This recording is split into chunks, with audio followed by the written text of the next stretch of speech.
सदियों साल पुरानी बात है। किसी मुल्क में शहर से दूर एक छोटे से गांव में सलीम नामी शख्स अपनी बीवी और 4 बच्चों के साथ सादगी भरी जिंदगी गुजार रहा था। सलीम एक सादा देहाती शख्स था जिसकी जिंदगी खेतों और घर के दरमियान गर्दिश करती रही। जमींदारी उसका वाहिद जरिया माश था और इसी मेहनत के सहारे वो अपनी बीवी हाजरा और 4 बच्चों की कफालत करता रहा। अगर आपका दिल नर्म है तो ये कहानी आपको ज़रूर रुला देगी। ये उन लोगों के लिए खामोश पैगाम है जो बेटे और बेटी के दरमियान फ़र्क करते हैं। बाज़ औक़ात यही फ़र्क ज़िंदगी का सबसे दर्दनाक सबक सिखा देता है, मगर अफसोस करने से वक्त वापस नहीं आता। लिहाजा इस कहानी में ख़ानदान के हर फ़र्द के लिए एक बेहतरीन सबक है। ऐसी गलतियों को दुरुस्त करें जो आने वाले वक्त में आपकी ज़िंदगी को अज़ियत बना सकती हैं।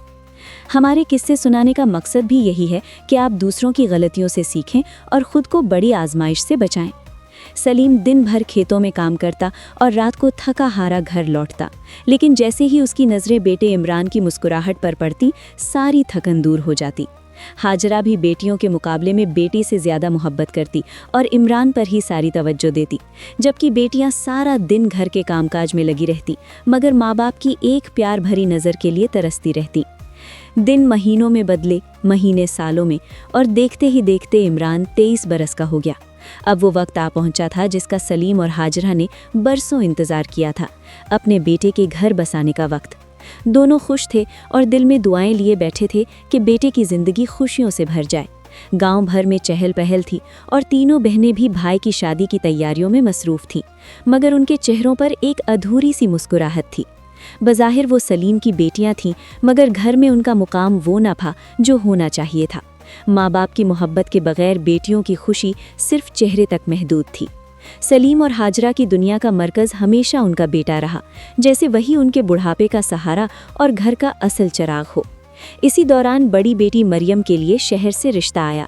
सलीम और हाजरा ने ज़्यादा सोचे समझे बगैर फ़ौरन हाँ कर दी, क्योंकि उनके नज़दीक बेटियों का बोझ जल्द अज जल्द उतार देना ही बेहतर था। मरियम खामोश रही।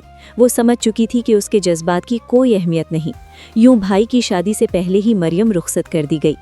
अल्लाह का करम हुआ कि उसका शौहर नेक और मोहब्बत करने वाला निकला। कुछ अरसे बाद इमरान की भी शादी हो गई और घर खुशियों से भर गया, मगर वक्त के साथ इमरान का रवैया बदलने लगा। उसके लहजे में सख्ती आ गई और वो माँ बाप से बदतमीज़ी करने लगा। एक दिन गुस्से में उसने बाप पर हाथ भी उठा दिया और फिर बीवी के साथ घर छोड़कर चला गया। सलीम और हाजरा अकेले रह गए। बुढ़ापा और तन्हाई उनका मुकद्दर बन गए। जिस बेटे को सहारा समझा था वही उन्हें बेसहारा छोड़ गया। वक्त गुजरता गया और हालात मज़ीद ख़राब होते गए। एक दिन मरियम अपने वालिदैन से मिलने आई। घर की हालत देखकर उसकी आंखें नम हो गईं। उसने अपने शौहर से कहा, मैं अपने माँ बाप को इस हाल में नहीं छोड़ सकती, मैं यहीं रहूँगी। उसके शौहर ने नरमी से जवाब दिया, अगर तुम रहना चाहती हो तो मैं भी तुम्हारे साथ हूँ। यूँ घर में दोबारा रौनक लौट आई। मरियम और उसका शौहर वालिदैन का ख्याल रखने लगे। नवासे नवासियाँ नाना नानी के साथ खेलते और उनकी तन्हाई दूर करते। एक दिन सलीम ज़ख्मी हो गया। मरियम को रोता देखकर उसने कांपते हाथों से बेटी को सीने से लगाया और कहा, बेटी, मैंने तुम्हें हमेशा नज़रअंदाज किया, मगर तुमने बेटे से बढ़कर हक़ अदा किया। तुमने साबित कर दिया कि बेटियां बोझ नहीं, रहमत होती हैं।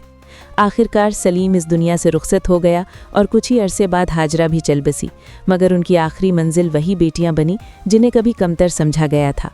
प्यारे दोस्तों, इस कहानी में हमारे लिए कीमती सबक है। माँ बाप को चाहिए कि औलाद में फ़र्क न करें। बेटा हो या बेटी, दोनों अल्लाह ताला की नेमत है।